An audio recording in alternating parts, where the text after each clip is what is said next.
When it comes to the are you having kids conversation, I feel like online there are two camps.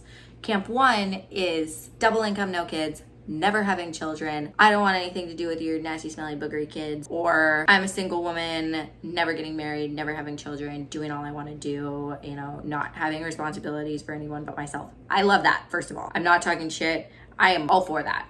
I love that. I'm so happy that there are women that are making the decision to not have children. Glad that that is on the table for women these days. Okay, but on the other side of the conversation, there's like, I have 4, 5, 6, 7 kids.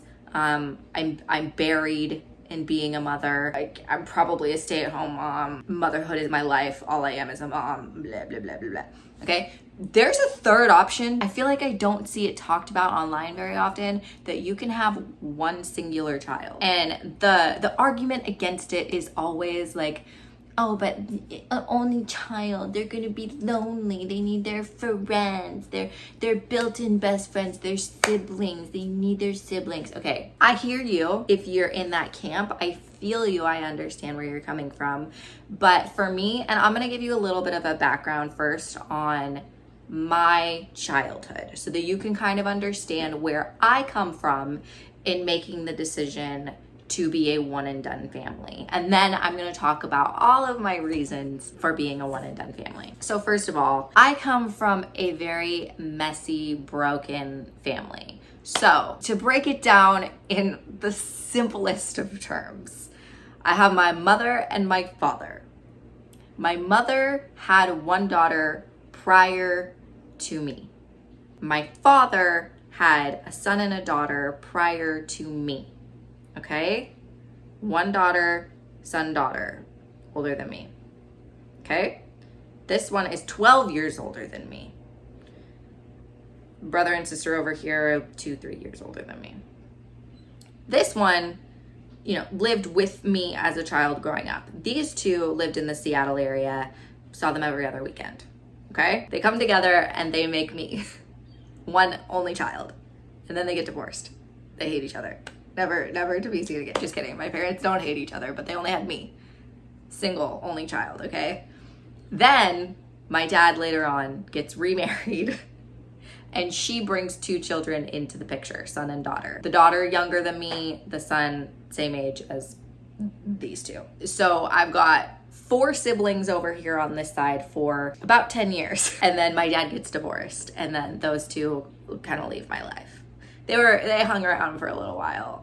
They got divorced when I was like 14, I want to say. They were around for like my high school years, but I don't really talk to them anymore. Every other weekend, it was me, single only child, 2 siblings, hanging out every other weekend in this really crazy broken family. So that's where I'm coming from with the sibling department. I don't have a good relationship with any of my siblings. None of those 5 people know very much about me at all. I am working on the relationship with this sister over here because she is 12 years older than me, and so it was really hard for us to kind of like build a relationship until recently. As far as the other 2, like, they're in and out of my life. I don't really know them very well. Like, my sister over here is like the closest to me of all of them, and I see her once a year. So that's where I'm coming from as far as my sibling background. And what I have to say is that I spent a lot of time alone. I was my mom's only child after the age of 6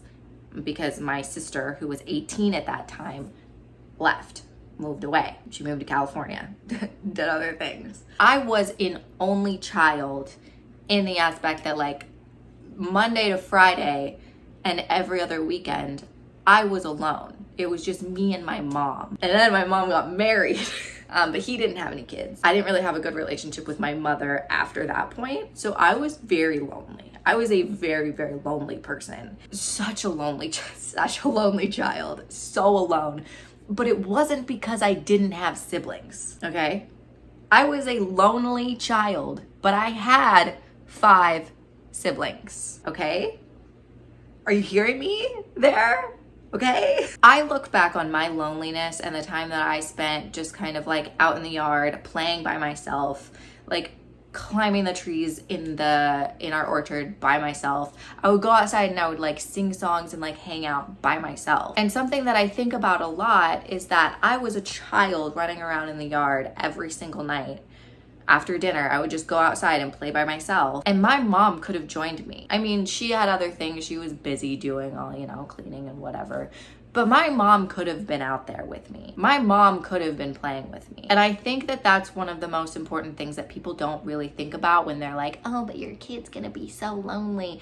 It's like, okay, but I have the power to do something about that. Because it's not like she's just gonna be hanging out by herself all the time. Like, the most important thing to me, because I didn't have a good relationship with my mother, the most important thing to me is a strong mother-daughter relationship. And I am going to put everything that I can into building that, which means that if my daughter is feeling lonely and wanting someone to hang out with on a Monday night at home, she's got me. Another thing that people don't really think about is like the ability of the parents to create relationships in their life that, have other children in them. We have friends. Tanner and I have friends that have children that are close in age to our daughter that we hang out with. She's gonna have plenty of friends.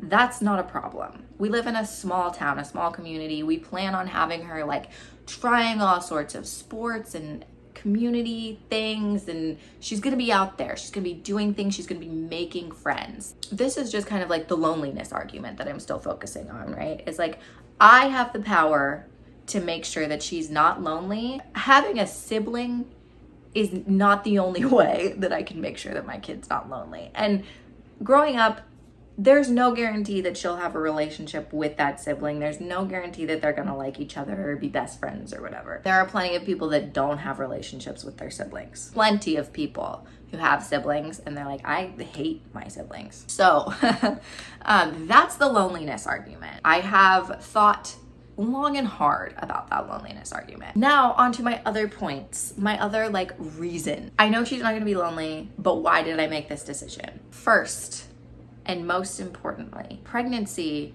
was traumatic. I had severe morning sickness, pregnancy sickness, to a level that made me lose 15 pounds in the first trimester, made me extremely sick. I never want to be pregnant ever again. I hate pregnancy. And I know a lot of people were like, oh, I hate being pregnant, but I can handle it to have another baby. I can't, because it was that bad for me. 2, I know myself and I know what I'm capable of handling. I know that I get touched out easily. I need a clean home. I really struggle with noise and I get overstimulated very quickly. And my mental health really went downhill in a way I never expected when I had a newborn. I need sleep, and I've finally got a kid that's sleeping, 10-month-old. She's sleeping. And I never want to go through the newborn phase ever again. I know that my mental health cannot handle having 2 kids. I can barely handle having my one. Honestly, I can barely handle it. I gotta be super honest with you. It's really hard. It's really hard. I do it. I love it, because hard things are still worth doing, but it's really hard. It's so hard, but I'm grateful for it, because I've grown so much in the last 2 years, and I just love who I am now. I love who I am as a mom, and it's only gonna grow. It's only gonna get better. But I've had to sacrifice a lot. I've had to sacrifice so many pieces of myself, and I'm only just beginning to start kind of picking myself back up, and I don't want to lose all that again. Number 3, creating a special, bonded, beautiful relationship with my daughter means that I need to be able to focus entirely on her. I hear a lot of people that say things like once they have 2, they miss their first, and I never want to feel that way. I never want to feel like I'm having to split myself between 2 children, because like I said, I already am just I can't even split myself between my husband and my daughter and my cat. My cat doesn't even get enough from me anymore. I know that it would break my heart to have to pull away from giving her all of me. I want to give that one child all of me. And I think a lot of that really comes from the fact that in my childhood, I never had anybody. I was alone. I grew up on my own. I took care of myself. I watched out for myself. My mom, it's not like she wasn't there for me, but she was a single mother and she was working and, you know, providing financially, but I didn't have a relationship with her. I'm damaged because of it. And so I really want my daughter to have a secure attachment to me and my husband, of course, but to me, I want to pour everything that I have into my daughter. And then what's left, I'm going to pour it into myself. I want to live and I don't want to give up so much, you know, to have a child, to have more than one child. I know I would be giving up my dreams, all the things that I want in life if I had another kid.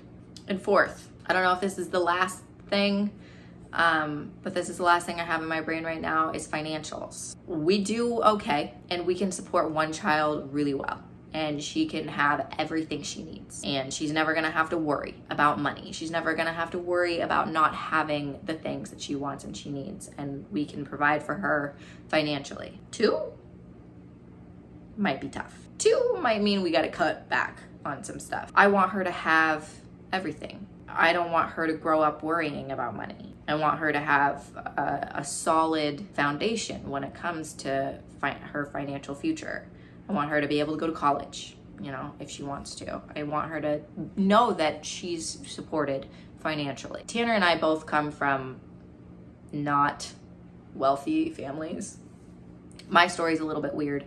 Maybe I'll talk about that someday, I don't know. We both come from not a lot of money. And it's hard to grow up knowing that your parents are struggling financially. And I don't want her to ever think that we're struggling financially. And maybe we will at some point, you know, there's no controlling that, especially in this economy. If I can provide some level of security for her in knowing that she's financially taken care of, then I will. And one of those ways that I can do that is by only having one child, because I can support one child.